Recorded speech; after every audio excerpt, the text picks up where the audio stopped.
Okay, so we are going to start this special meeting of the Rotary E-Club of Southeast USA and Caribbean. We do have a special guest this evening, which I'm going to, right now, just go ahead and hand the platform over to Will and have him introduce her. Okay, thank you, President-elect Alicia. Kate McPherson is our speaker tonight. And after obtaining a degree in health sciences and public policy from the University of Aberdeen, Scotland, Kate McPherson discovered her passion for disaster work. She comes to Florida after a long history of disaster planning, response, and recovery work in North Carolina. Initially with public health preparedness and response, the state of North Carolina's preeminent public health disaster team, Kate eventually started her own preparedness consultancy. She went on to expanded roles as the Disaster Preparedness and Response Coordinator for North Carolina Division of Mental Health. She has led the Tampa Bay area's recovery efforts since Hurricane Irma as the Executive Director of the Recover Tampa Bay Initiative, which is a three-county disaster, long-term disaster recovery entity. She is also the co-chair of the Florida Volunteer Organizations Active in Disaster, Florida VOAD, long-term recovery work group.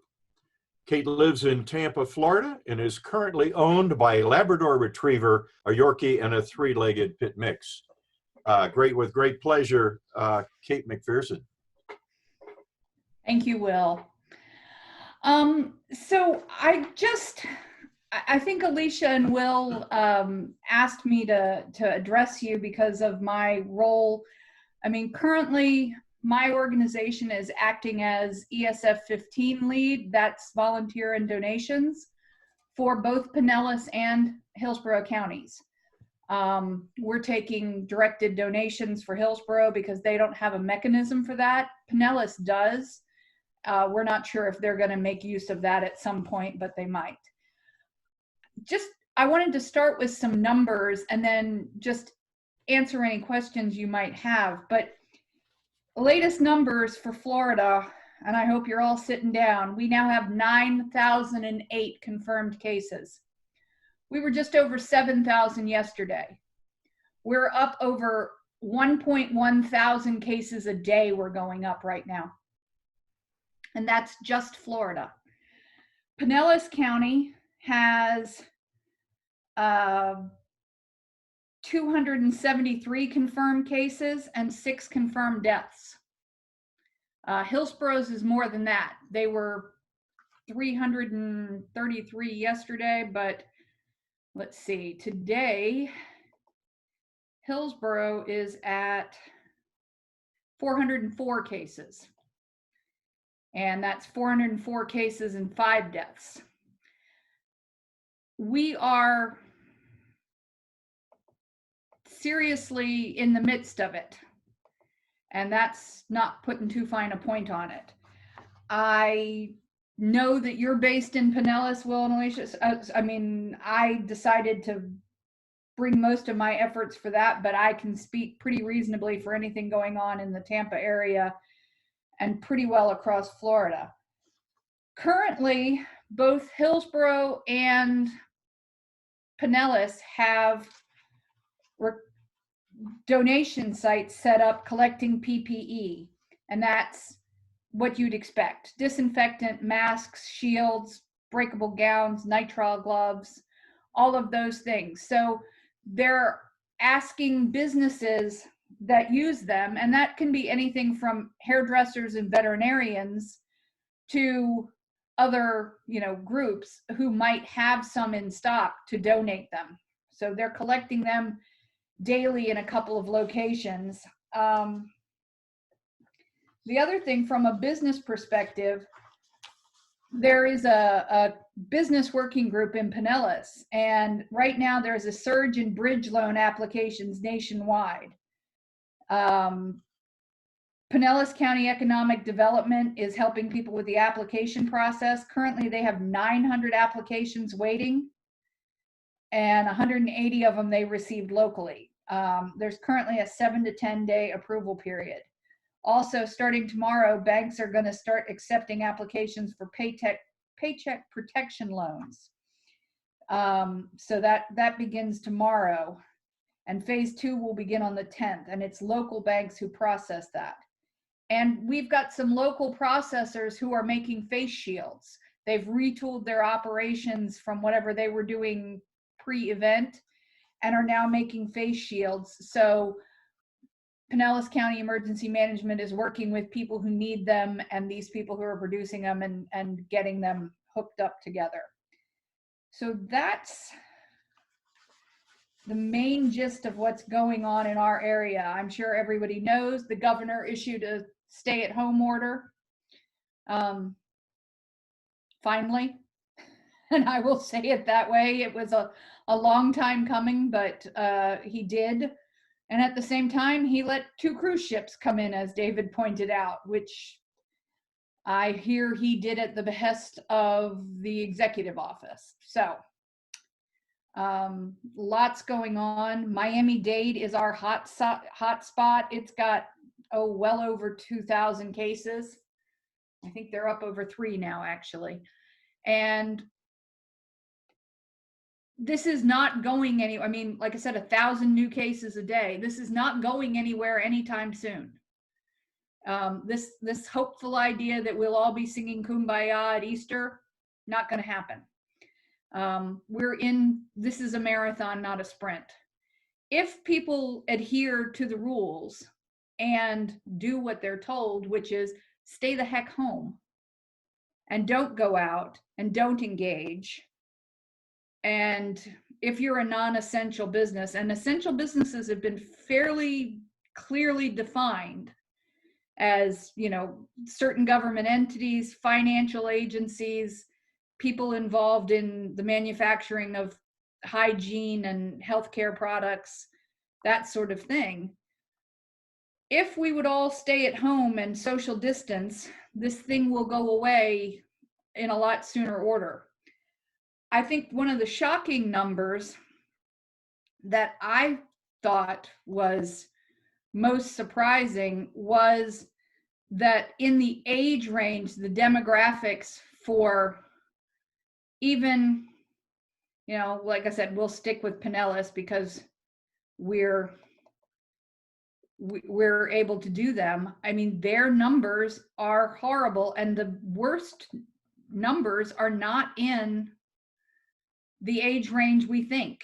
It's not, everybody was so worried that it was, people over 65. The highest affected group right now is 40 to 60-year-olds.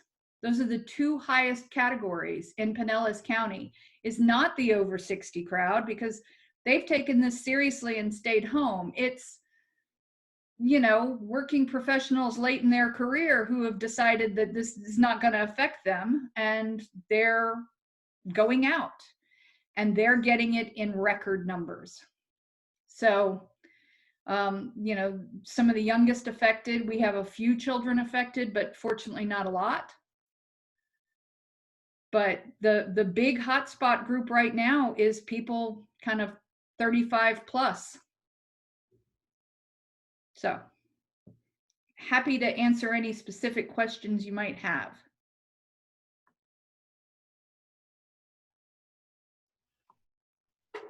Of that 9,008 cases in Florida, do you know how many deaths there have been from that? 144. 144? Mm-hmm. Okay.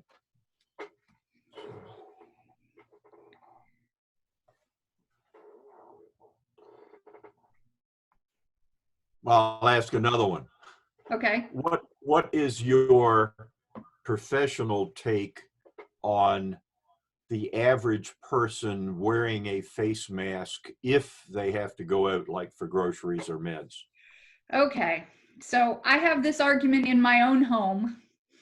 If you haven't been fit tested, I was an OSHA fit tester. I spent enormous amounts of time spraying saccharin into hoods to make sure that the seals were correct and everybody was wearing the right size. But everybody has a different face shape, and whatever mask you could get right now, you're probably more likely to, it's kind of like, you know, accidents went up a little when seatbelts became mandatory because people thought, well, I'm safe now. Yeah, right. So unless you have been fit tested properly and know the N95 fits you accurately and know how to put it on correctly and take it off correctly, I worry that you're making yourself, because there's this whole thing about clean hand, dirty hand, and how you peel off your gloves afterwards and how you dispose of them. And they're not reusable. I mean, I know our healthcare professionals are putting them in paper bags and microwaving them because they're so desperate. Otherwise, they would have to wear them. I have one of my dearest friends runs the hospital in Indian River, and the pictures of her, there's a bruise, like a red line across her nose and cheeks because she spends 10, 11 hours a day in a mask and doesn't take it off. So that means she doesn't have a drink, she doesn't have lunch, she doesn't, from what I can tell, she doesn't go to the bathroom.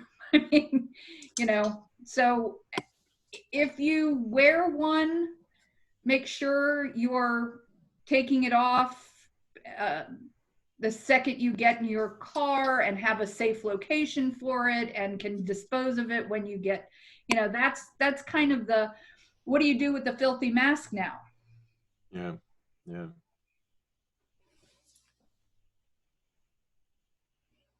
Go ahead, Suzanne. I was interested in, you say the numbers went way up, okay? So that is actually identified cases that you're talking about now.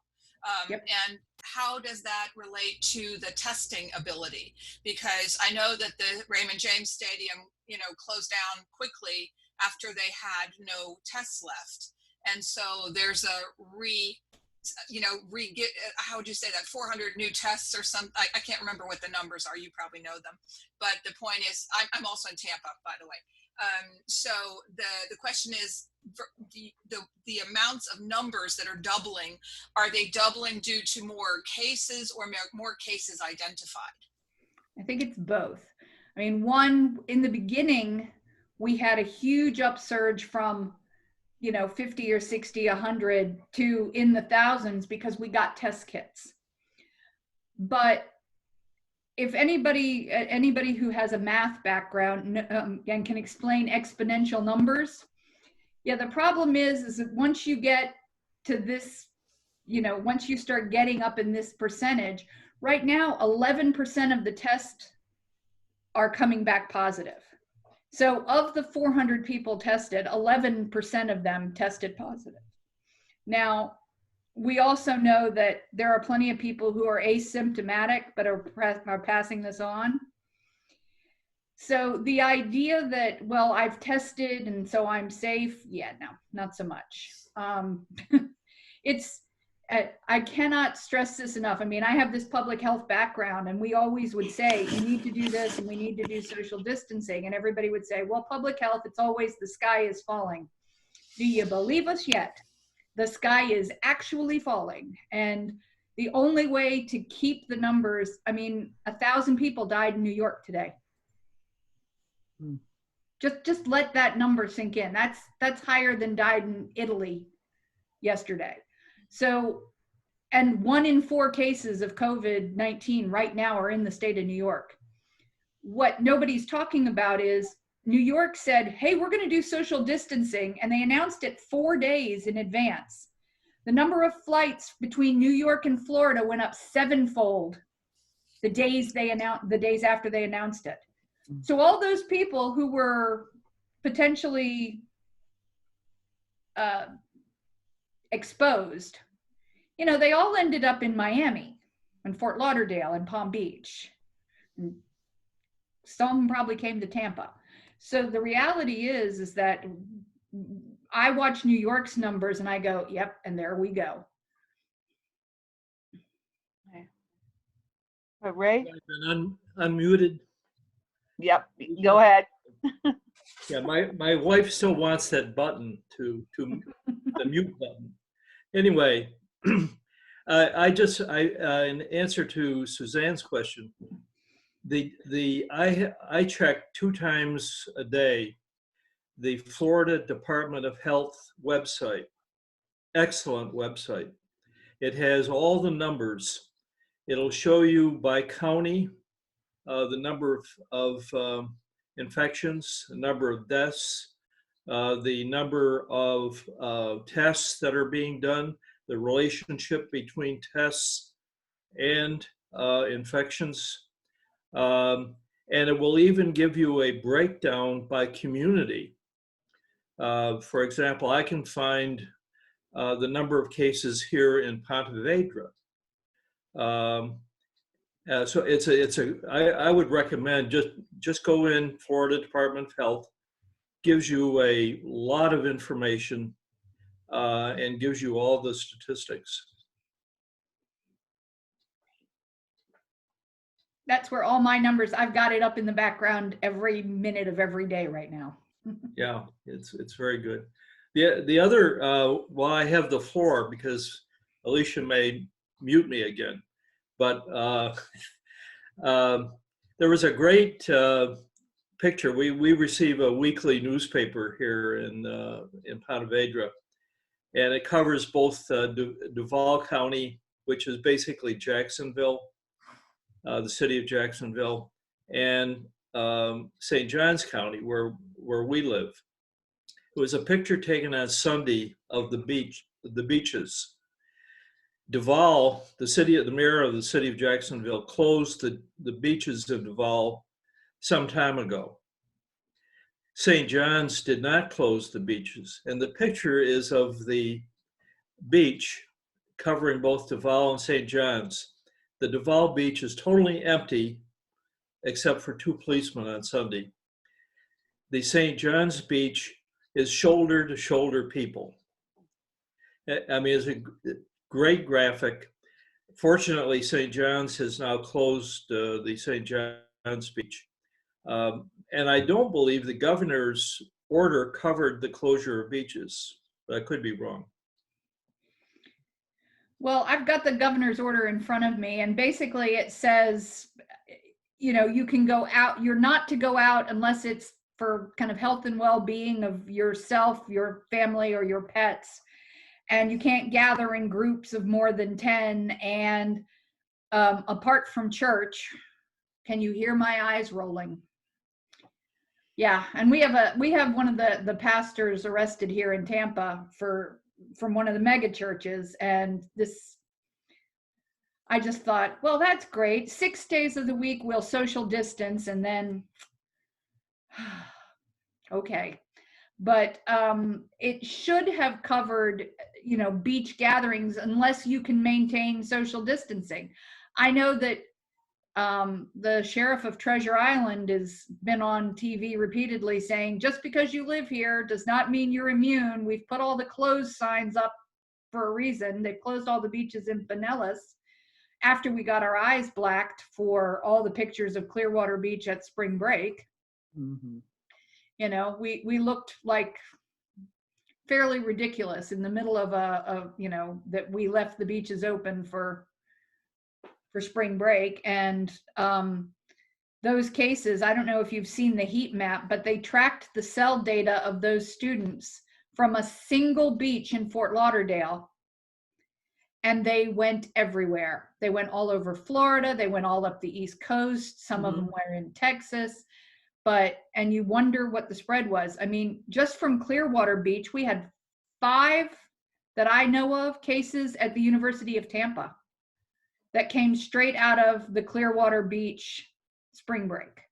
So yeah, I mean, it's remarkable in the counties, but we've shown in places where they shut it down and shut it down hard, Washington, California, they clamped down. San Francisco, which is one of my favorite places in the world, shut down. You could see from one end to the other and nary a soul out, and their numbers are finally plateauing. As long as we're still out and about, our numbers are going to keep going up.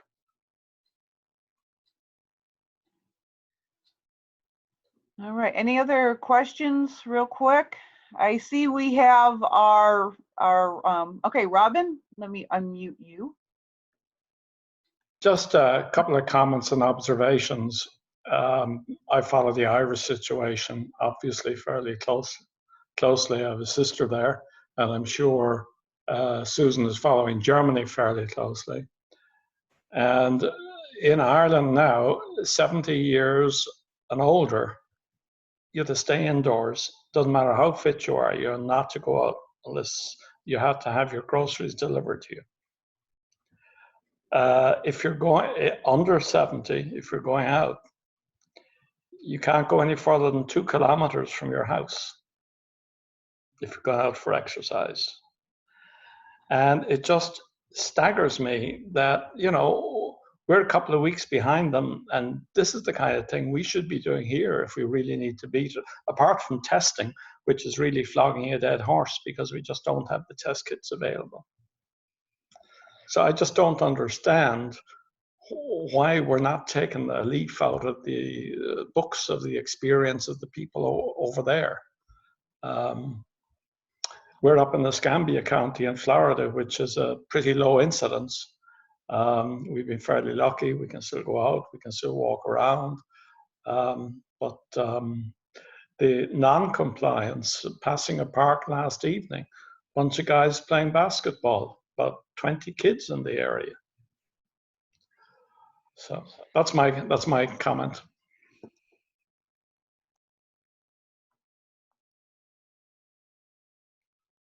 Suzanne? My mom's in a nursing home in Wiesbaden, Germany, and I read with her every morning.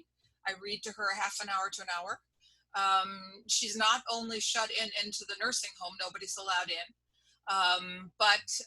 and we send her flowers. I mean, we try to keep up her morale. So that's very tough. My brother's in Switzerland, I'm in the States, and I have a flight for mid-May, which I'm going to have to somehow move. So there's no movement. And my mom has a cold right now, which is not corona. It's a regular cold, but they shut her into her room. So, it's even worse, the isolation that the older people have, of course. And, the only way to do it is call somebody who is alone. Call somebody, because if you say I'm social distancing and you're a family of 3, you're not alone. The people who are really alone are the people who do not have anybody living with them. And that's real important. Yeah, good to know. Well, my father's 84 and he's in DC and he does live alone. He was very upset that, he is socially distancing himself, but he goes every Sunday to the cemetery to visit my mom's grave. And he has done this faithfully for 10 years. And everyone sort of looks shocked that he's still doing it 10 years on. And he went Sunday and the cemetery's closed. Mm-hmm. And that was sort of his last thing. So you're absolutely right.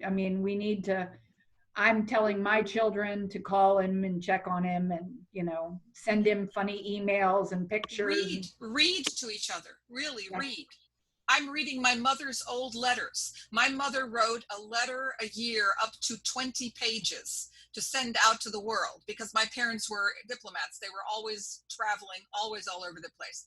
But her letters, I have a radio show. I'm reading some of her letters on air so somebody else can enjoy them. But of course, they're in German, so too bad for some of us. Anyway, but I've started reading a new book to her. I try to read to her. And she has a flat rate, thank God.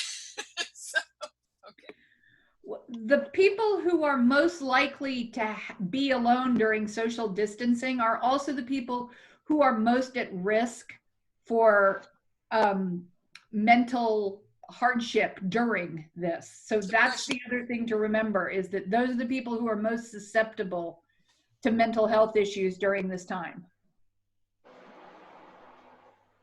Alphonse, how are you? I'm good, Alicia. Hi, everyone. So tell us how. Well, How is the situation in Cameroon? Well, In Cameroon, it may be surprising to hear because we are really not taking any serious measures to prevent the disease in terms of the social distancing, in terms of putting on masks, because there is a general belief that it's some kind of westernized or European or a disease which doesn't really affect so many Cameroonians. But if not, we do have about 4 towns that have been touched so far. We have a number of about 200 to 211 people who have been tested positive. But then we do not have the fever of quarantining ourselves. People still go about their activities. It's true the government has put in place some measures like we should close public areas by 6 p.m. People should stay home, but it's not being enforced, and there's a lot of indiscipline. We all pray that the situation doesn't escalate, for somehow the rate of infection is not very intense this way. And one other thing is the testing, the testing of citizens is not intense. We do not really have the logistics, we do not really have the facility to have people tested in mass. So for now, we are aware of what is happening. We are watching it on TV. We can see people die, but it is still as if it is a distant pandemic, which is yet to hit hard our own country. Interesting.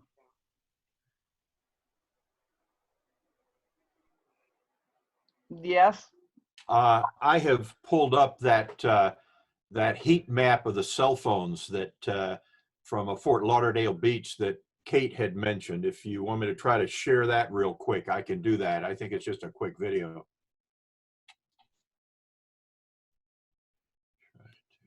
Wait a minute, just a sec. Share screen.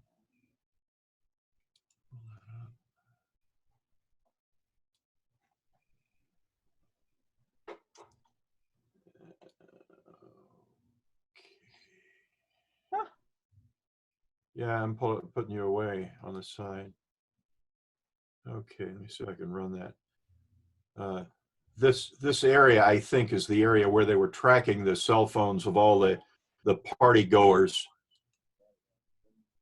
And then you can watch those cell phones proliferate.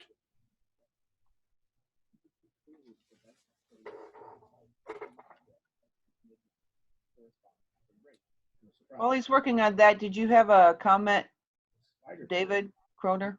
Yes, Kate, if you had a magic wand, you could wave it this evening, what would you be doing differently than is happening at the moment here in the US and other places? My magic wand would involve the cessation of air travel unless you can prove you're a healthcare professional who needs to get from point A to point B. It would be literally lockdown orders. And a lot of the businesses that are calling themselves essential, I take issue with some of the non-essential essentials. I mean, you're never going to stop this as long as we keep encountering each other. I mean, last night my sleep was interrupted, or I didn't get to sleep because Hillsborough County EMS pulled up literally in front of my door because the people across the street who just got back from Jamaica, because they couldn't get their travel refunded and they didn't want it to go to waste. He collapsed last night. And, you know, they were out walking as a family earlier in the day, and they've got a small child who has encountered other small children. And they asked one of our neighbors, do you want to let the kids play together? And it was like, you just got back from Jamaica. No. So I would up the social distancing. I would do Wuhan. I'd lock us down. Thank you.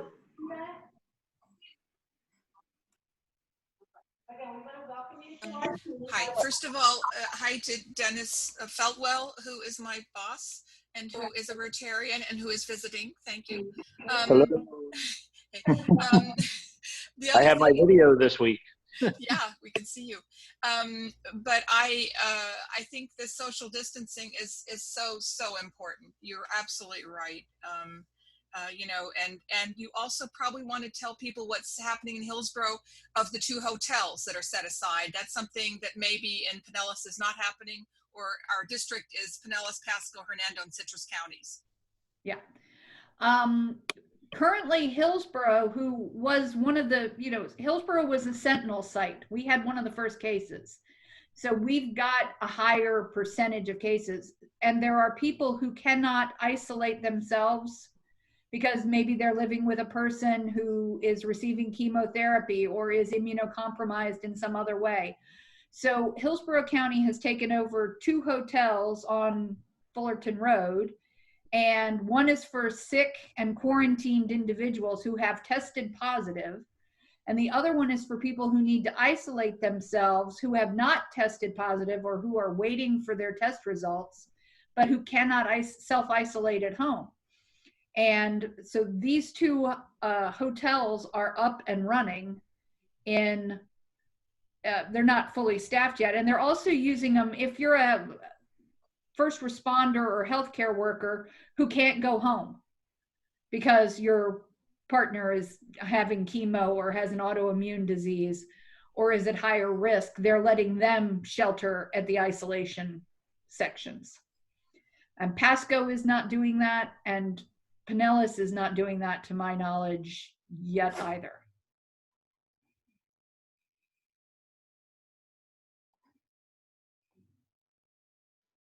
Robin, you had a question? Yeah, well, not so much a question, but the comment on the mindlessness of people. My brother is a doctor close by, and he had this lady come into him for her checkup, scheduled.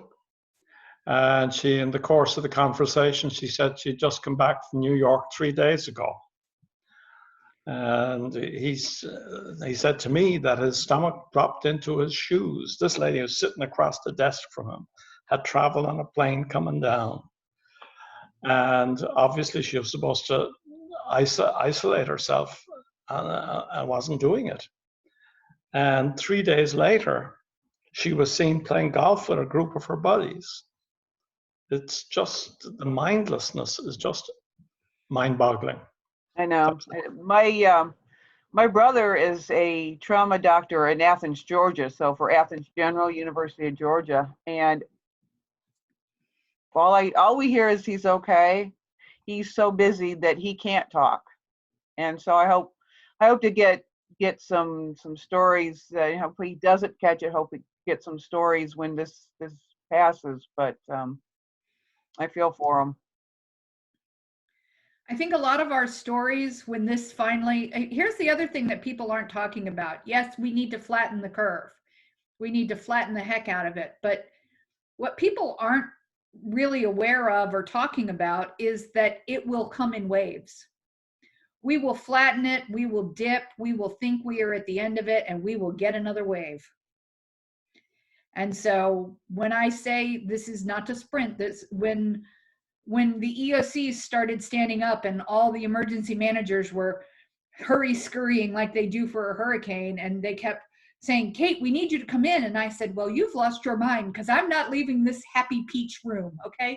It's not happening. And both Pinellas and Hillsborough said, oh, well, we want you to come into the EOC. And I said, well, wish in one hand.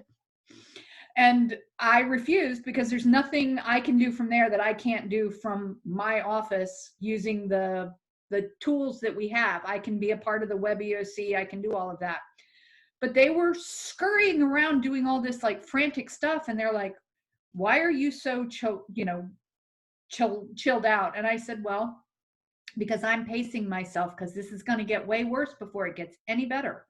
and you're treating this like a hurricane, like you're prepping for landfall, and it's gonna happen, and then, then we'll be in recovery mode. No, this is gonna be the hurricane that sits over us for, 45 days. So, yeah, I think a lot of the stories we're gonna get are gonna be about people and their lack of judgment. And there's going to be an after action report, the list of my arm, after this.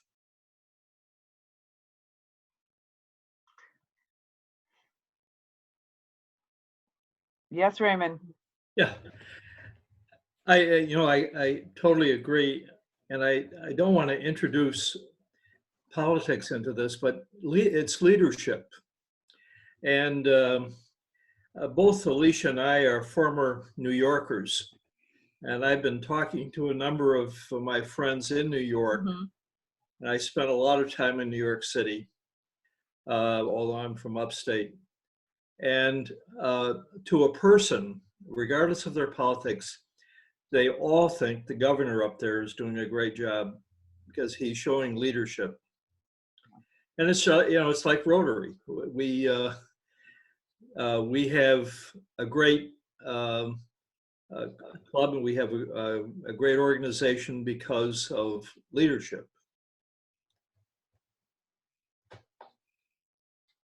I agree. All right. Anything else? Any other questions or comments?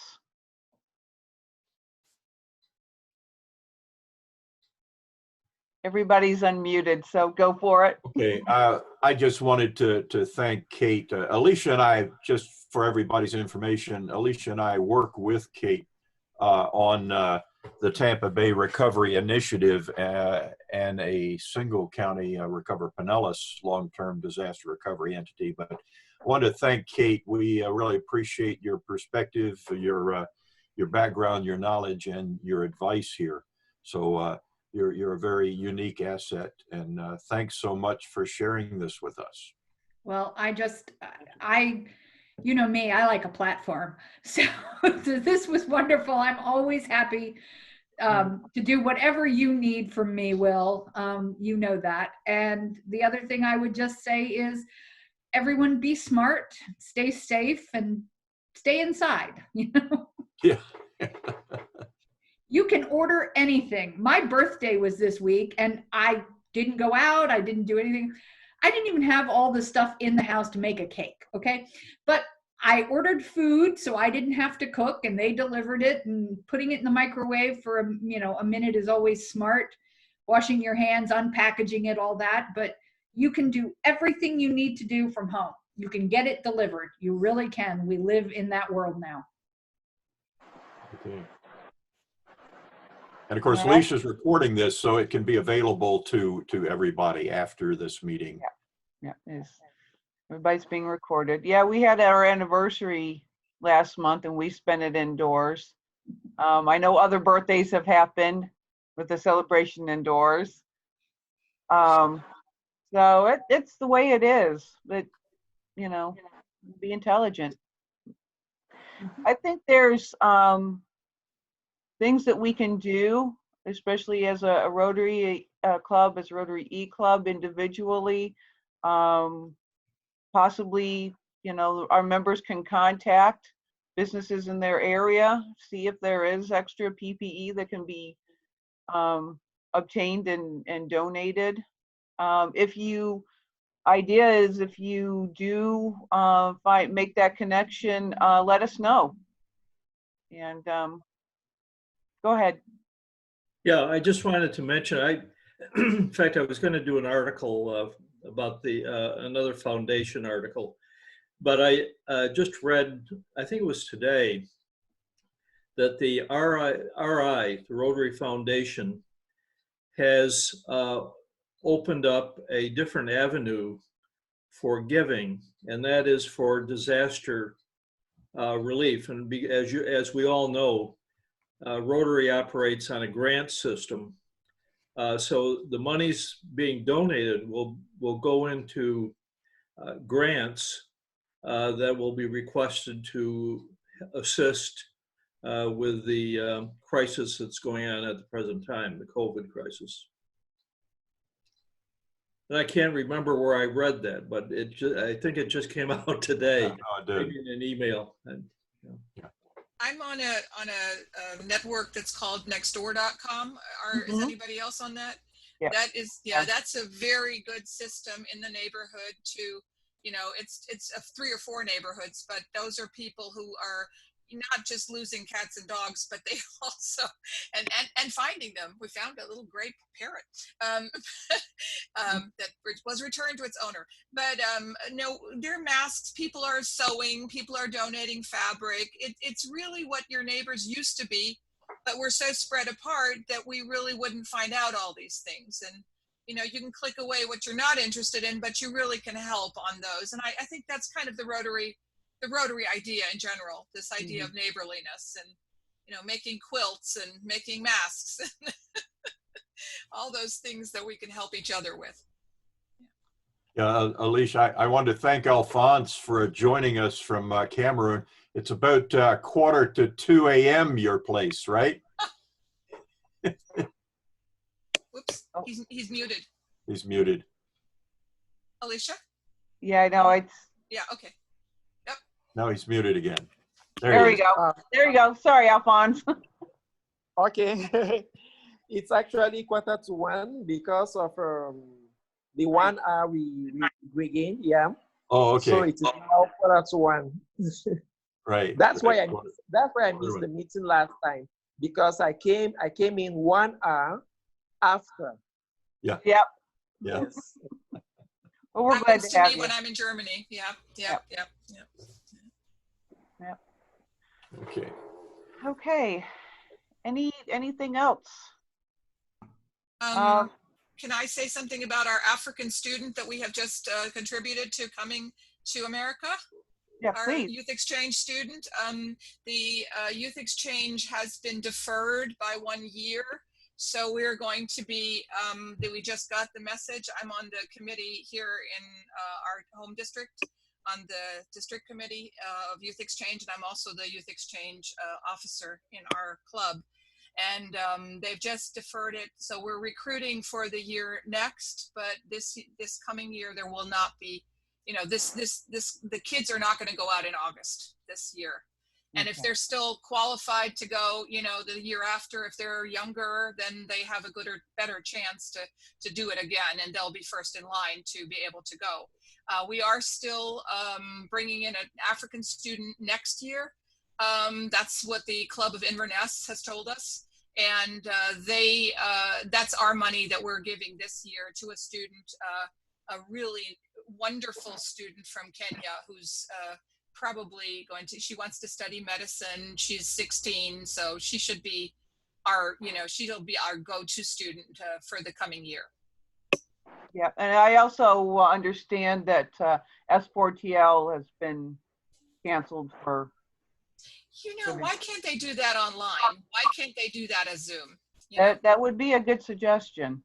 I keep pushing that, and all the clubs are also having online meetings. I don't know how they do it and whether they use Zoom, but I've talked to the Dunedin club and they said, we don't need your club. We have our own online meetings. So yeah, I know. Well, it's nice to know what we started, and I've noticed that some other Rotary clubs have gotten together. Like there was a group of 7 or 8 of them in the area that had gotten together. They do Zoom or they do Skype. There's one other platform. And I noticed they're also doing social, so that's something that I would like to throw out. This is pretty serious stuff that we're dealing with right now, and it's nice to see neighborhoods kind of being neighborhoods again. But I think it would be a cool idea, and I would love to have everybody's input as club members into this. That our next Zoom meeting we do something light like a social. Ask David Kroner. He knows how to mix a drink.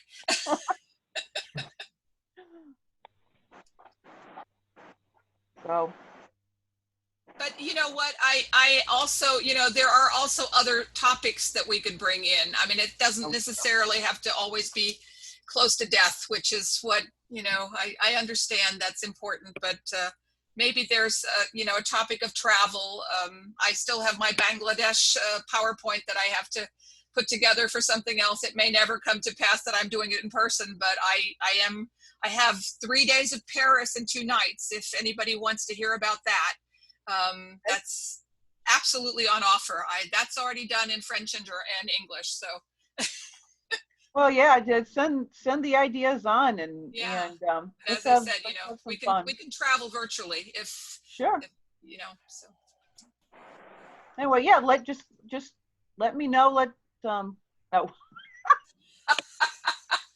Will Miller, what is that? What are you drinking? Corona? Oh, good. Corona. Does it have Corona a mask Light. on? No. Corona Light, so you only get a light case of the disease. Did you not see the mask on the one bottle on Facebook? No.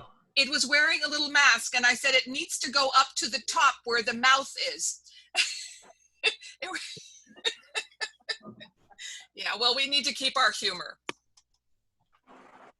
There we go. All right. Anything else? We can go ahead and end this meeting relatively early. Alicia, please. Yes, Alphonse. It's true I'm not in the medical field, but maybe this could help. It's just a lay point of view. I think a lot is being done, and a lot of time is invested on those who are infected, those who are sick. I do not know if the researchers could equally pay attention to those who are not sick, or maybe find out those who can't get infected and see exactly what's going on with them. Maybe from there we can get a solution. There is already a medication, Alphonse, there is a medication that they're talking about, and that's an anti-malarial drug. And that's chloroquine or something. But chloroquine and ivermectin, yes, we used to use it here in Africa a lot. Yeah, so that's a malaria drug, and I used it on my trip to Bangladesh. I used Malarone, which was a pill a day. Chloroquine, I think, is a weekly drug, and you can hallucinate fabulously on it, if that's what it is. So, but that is something that they're talking about that was used in Wuhan. So I don't know, but that's something to watch. And if there were something you could use against being infected, that would be super. You're absolutely right. Yeah. So if researchers can really pay a lot on those who are not infected by seeing what makes them not infected, maybe it can go a long way to help those already infected. I'm just thinking anyway. I'm just thinking. Kate, do you have any thoughts on that? Well, what we're doing right now, I mean, yes, they've sort of fast-tracked some studies on the chloroquine, but the other thing is that they're taking blood and antibodies from people who have survived and who have developed antibodies, and they're doing several rapid studies on that to see if there's something in the antibody that we could use to vaccinate people with. All right. Cool. Yeah.